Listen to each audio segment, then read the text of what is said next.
है भगवान शंकर के पास में, जम के बोलो विष, अमृत नहीं। शिव जी के पास विष आया।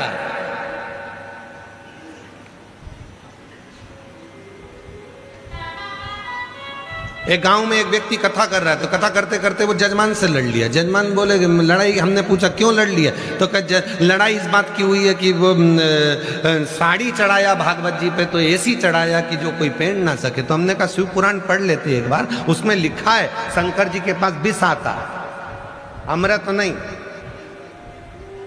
मायके से साड़ी मिलती है, रिश्तेदार साड़ी दिलवाते हैं, कहीं से साड़ी लाती हैं, तो माताएं सबसे अच्छी साड़ी होती है, अगर कहीं मायके से मिली है बहुत अच्छी है तो उसकी पीको फाल लगा के तैयार करके पहन लेती हैं। और थोड़ी भी गड़बड़ है तो बहू को दे देती है, और अच्छी है थोड़ी बहुत तो बेटी को दे देंगी। और अगर मान लो वो बेटी को देने के लायक नहीं है, पहनने के लायक नहीं है, बेटी को बहू को भी देने के लायक नहीं है, तो उसको घड़ी करके बढ़िया तैयार करके और सिर पे पल्लू लेके कहीं भागवत जी होगी,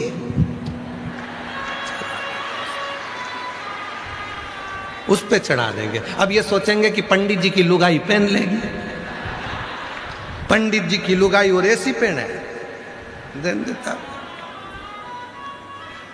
वो साड़ी, फिर वो भी संभाल के रख लेती है। फिर किसी के यहाँ कोई फंक्शन होता है वहाँ दे देती है, वहाँ से फिर दूसरी जगह जाते जाते फिर जिसने साड़ी दी थी एक दिन उसके घर में ही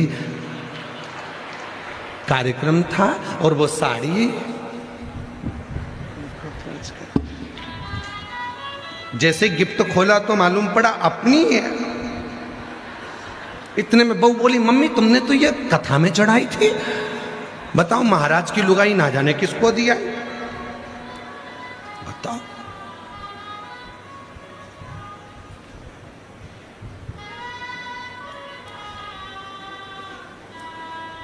ये तो राजा भर्तरी जैसा काम हो जाता है कभी कभी है। राजा भर्तरी ने सन्यास क्यों लिया था? राजा भर्तरी की जो धर्म पत्नी थी बड़ी सुंदर थी, बड़ी सुंदर, और राजा भर्तरी गुरु गोरखनाथ जी के परम भक्त हो गए थे। गोरखनाथ जी ने विचार करा कि इस भर्तरी को विद्वान बहुत है, ज्ञानी बहुत है, इसको परिवार से और पत्नी से प्रेम बहुत ज्यादा है। तो गुरु थे, गुरु जानते थे सब कुछ कि इनको क्या चाहिए। गुरु की दृष्टि बड़ी परखी होती है। जो शिव गुरु होते हैं ना, भगवान शंकर के जो उपासक गुरु होते हैं, शंकर की भक्ति करने वाले, शंकर का स्मरण करने वाले, उन गुरु से जाकर आप कुछ मत बोलो, केवल एक बार कह दो बाबा देख तो लो, एक बार तो देखो, बस बाबा निगाह उठाकर देख लेगा ना तो मालूम है कि गुरु सब कुछ दे देगा। केवल देखा और उतने में सब कुछ दे देता है। यह कई माताओं की आदत रहती, कई भाइयों की आदत रहती, कथा में बीच में चिल्ला देते हैं हर हर। ये बीच में इसलिए चिल्लाते हैं एक बार गुरुजी देख तो ले हमारी ओर, कम से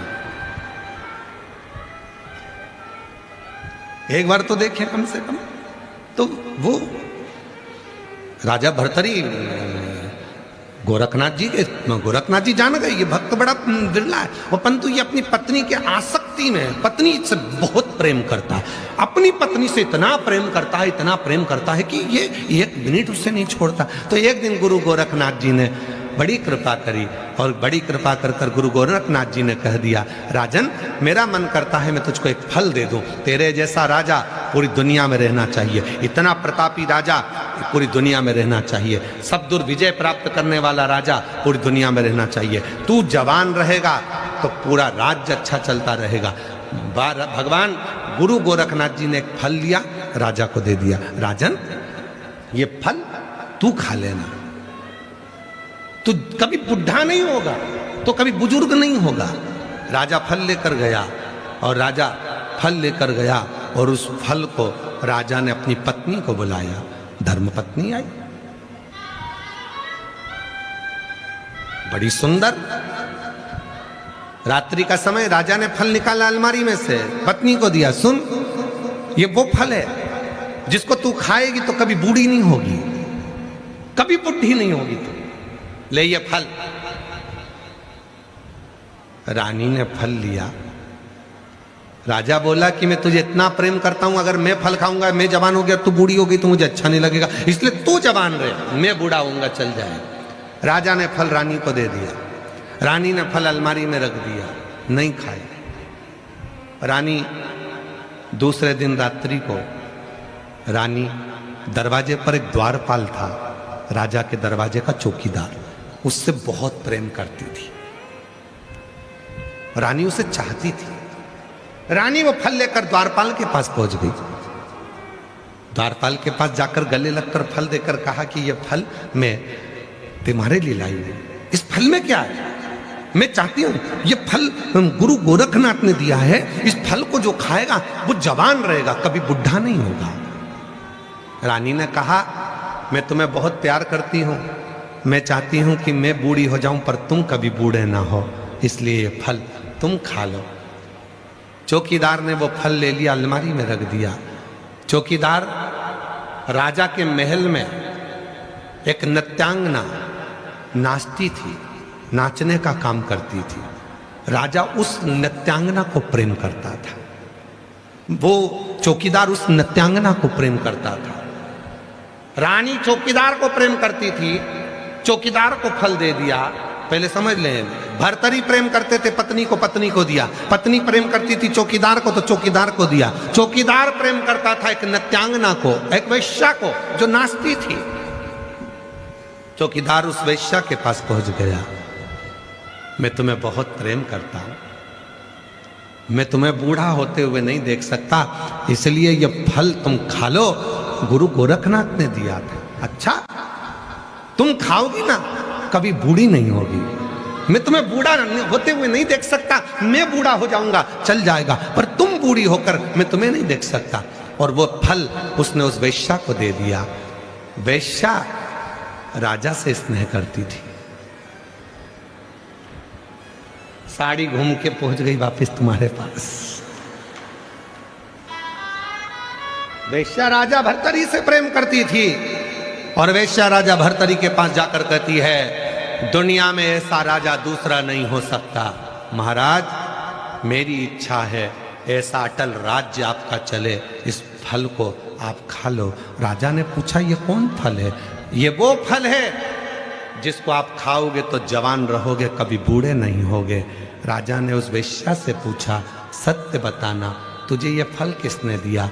चौकीदार ने। चौकीदार को बुलाया, तुझे फल किसने दिया? रानी ने। रानी को बुलाया कि फल तो मैंने तुझे दिया था, तूने इसको क्यों दिया? क्योंकि मैं इसको प्रेम करती थी। बस राजा ने अपना राज्य त्याग दिया और हरिद्वार में जाकर तप किया। हरिद्वार में तप क्या?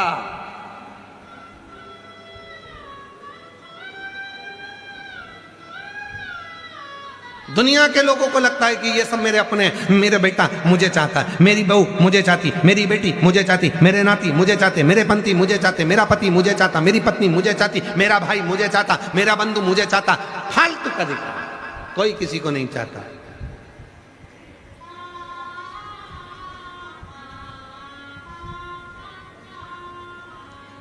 शिव कथा कर रही है, इसलिए ये शिव महापुराण की कथा करी। खूब कमाओ, अपनी कैपेसिटी से ज्यादा 4 गुना कमाओ। मेहनत कम मत करना, परिश्रम कम मत करना, एजुकेशन कम मत करना, पढ़ाई खूब करो, अच्छी नौकरी के लिए अप्लाई करो, खूब मेहनत करो, 4 गुना कमाओ। और अगर व्यापार कर रहे हो तो अपनी मेहनत से ज्यादा कमाओ, 4 गुना ज्यादा कमाओ। अच्छी मेहनत कर कर जितना कमा सकते उतना कमाओ। अभी तुम्हारा शरीर चल रहा है, पर याद रखना, कमाना, पर उस कमाई का एक अंश, हम तो यहां तक कहेंगे, किसी को मत दो, अपने ऊपर खर्च करो, स्वयं के ऊपर फुल एंजॉय करो, अपनी जिंदगी मस्त जियो। अपनी जिंदगी मत दो किसी को। तुम 18 किसी को नहीं दे सकते, मत दो। तुम 1 रुपया किसी को नहीं दे सकते, मत दो। कौन कहता है कि तुम दो? अपने ऊपर खर्च तो करो।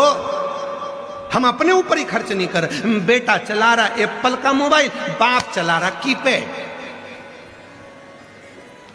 बेटा गया हेयर स्टाइल बनवाने, 500 रुपए दे के आ गया, और पिताजी लगे अपने हाथ से केची से छाटता फिरता।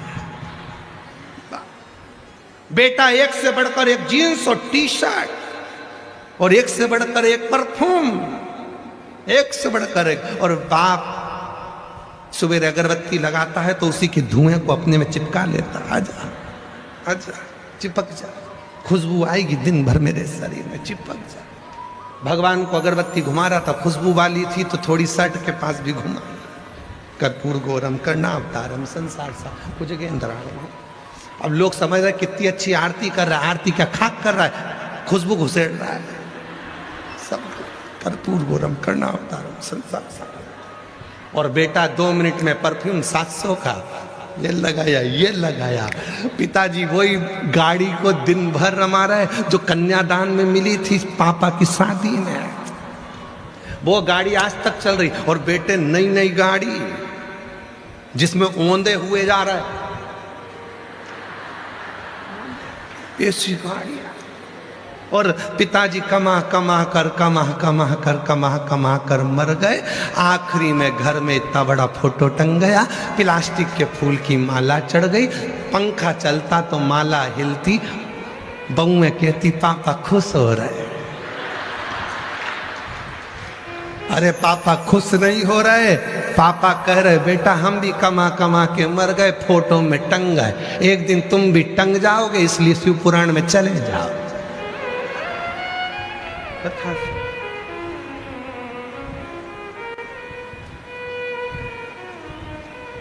मौका मिला, करो भजन।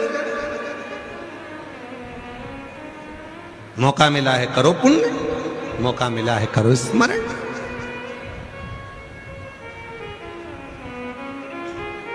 अरे मिलती है शिव नाम की दौलत कभी कभी, होती है अपने जयपुर में शिव पुराण कभी कभी। दौलत को पाके तुम कभी अभिमान ना करो, दौलत को पाके तुम कभी अभिमान ना करो। माटी में मिल जाएगी दौलत कभी कभी, माटी में मिल जाएगी दौलत कभी कभी। बेटों को पाके तुम कभी अभिमान ना करो, बेटों को पाके तुम कभी अभिमान ना करो। बन जाते हैं पड़ोसी के बेटा कभी कभी, मिलती है शिव नाम की दौलत कभी कभी, होती है अपने जयपुर में शिव पुराण कभी कभी। बड़ी मुश्किल से मिलती है, बड़ी मुश्किल से। भागवत कराना सरल है, राम कथा कराना सरल है। भागवत कराओगे 1 टेंट 2 टेंट 3 टेंट, इससे ज्यादा क्या टेंट लगाओगे? राम कथा कराओगे 1-2 टेंट लगाओगे, इससे ज्यादा क्या टेंट लगाओगे? और यहां जितने दिन पुराण चलती है उतने दिन टेंट बढ़ाना पड़ता है। जितने दिन पुराण चलेगी, आत्री जी से पूछो, वो पांडे जी उनसे पूछो, जितने दिन कथा चल रही होगी उतने दिन टेंट बढ़ाओ। बोलो समिति सही है कि गलत है? समिति बोलो सही है गलत है? उतने दिन टेंट बढ़ाओ। चलो शाम को लग जाओ, यहाँ बढ़ाओ, यहाँ बढ़ाओ, यहाँ बढ़ाओ, बढ़ाओ, उधर बढ़ाओ, उधर बढ़ाओ। प्रशासन भी कहती है व्यवस्था सही करो, अच्छे से करो, कथा करा रहे हो खूब अच्छी व्यवस्था करो, टेंट बढ़ाओ और बढ़ाओ और बढ़ाओ। चारों तरफ से गिरवा दिया टेंट ही टेंट, टेंट ही टेंट, टेंट ही टेंट। जितने तो कुंभ में टेंट नहीं लगे थे उतने जयपुर में लगवा दिए टेंट ही टेंट, टेंट। शिव को जाना, कथा शिवपुराण कोई सरल है? भगवान शंकर की ये पवित्र कथा शिव महापुराण कोई सरल है? शिवपुराण कोई सहजता है? होती है अपने जयपुर में शिव पुराण कभी कभी। ये जयपुर में हो रही है, कहीं प्रभु की कृपा है। और जितने जितने हम फिर निवेदन करेंगे घनश्याम जी रावत जी को, श्री राकेश जी रावत जी को, श्री सत्यनारायण बेरीवाल जी को और ये पूरी समिति को हम साधुवाद देंगे। कहीं पूर्वजों ने तुम्हारी भाग्य में, तुम्हारे माता पिता ने कोई पुण्य करा होगा, तुम्हारे दादा परदादा ने कोई पुण्य करा होगा, जो आज ये कथा के यजमान बनकर रावत जी आप बैठे हो। ये मैं पूरा पूरा साधुवाद आपको और बेरीवाल जी को बहुत बहुत साधुवाद देता हूँ, सारी समिति को साधुवाद देता हूँ। कोई पुण्य तुम्हारा होगा जिसके कारण बच बैठे। कठिन है, बहुत कठिन। कर लो, खूब कमाओ, खूब मेहनत करो। ऐसा कोई लक्ष्य नहीं है जिस लक्ष्य तक तुम नहीं पहुंच सकते, पर अपने ऊपर भी खर्च करो, अपना भी ध्यान रखो, खूब अच्छे से जीवन जियो, खूब आनंद में रहो, खुश रहो। ऐसा नहीं कि टेंशन लेते लेते लेते लेते बीमार पड़ जाओ। खूब एंजॉय, खूब एंजॉय।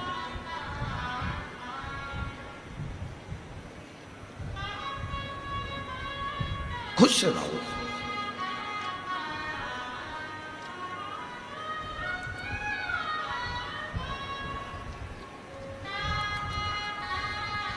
और मेरा शिव भगवान शंकर की कथा कर रही है। विष आया, विष। पार्वती जी ने पूछा, मंथन में विष निकला और तुम्हारे पास भेज दिया गया। ये विष तुम्हारे पास आया है? शंकर जी कहते हैं हाँ, अमृत देना था लोगों को। देवताओं के पास अमृत आया था तो अमृत देना था, तुम्हें तो विष दिया। विष? हाँ।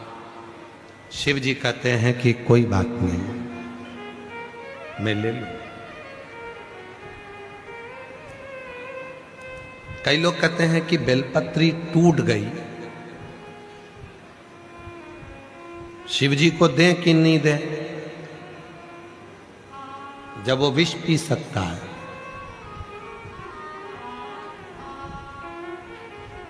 वो कहता है बेलपत्र टूट जाए ना चल जाएगा, पर तेरा दिल नहीं टूटना चाहिए। चलो, बेलपत्र टूट गया ना चल जाएगा, तेरा हृदय नहीं टूटना चाहिए। तेरा मन है मुझे देने का, दे दो। वैसे भी आज का जो समय है आदान प्रदान का हो गया। दीपावली आदान प्रदान की हो गई, मिठाई का डब्बा देना पड़ता है, फिर मिठाई का डब्बा लेना पड़ता है, वो उनको भेजेगा, उनको भेजेगा। शादी में जाओ तो रिटर्न गिफ्ट देना ही पड़ता है। बुलौआ माता पूजन का है तो रिटर्न गिफ्ट तो देना ही पड़ेगा। हल्दी का बुलौआ है तो रिटर्न गिफ्ट तो देना ही पड़ेगा। शादी हुई है तो रिटर्न गिफ्ट तो देना पड़ेगा। आदान प्रदान का जमाना है, आज का जमाना रह ही गया आदान प्रदान का। शादी की सालगिरह है, गिफ्ट दोगे तो वो भी रिटर्न गिफ्ट तुमको देगा। आदान प्रदान। त्योहार जितने रह गए सारे आदान प्रदान के रह गए। देख लो कितने त्योहार, आप निकालो सारे त्योहारों को, सारे त्योहार निकालो। अगर आप किसी को कुछ नहीं दोगे तो भाई मुंह फूल जाएगा, बताओ उसने हमको दिया नहीं।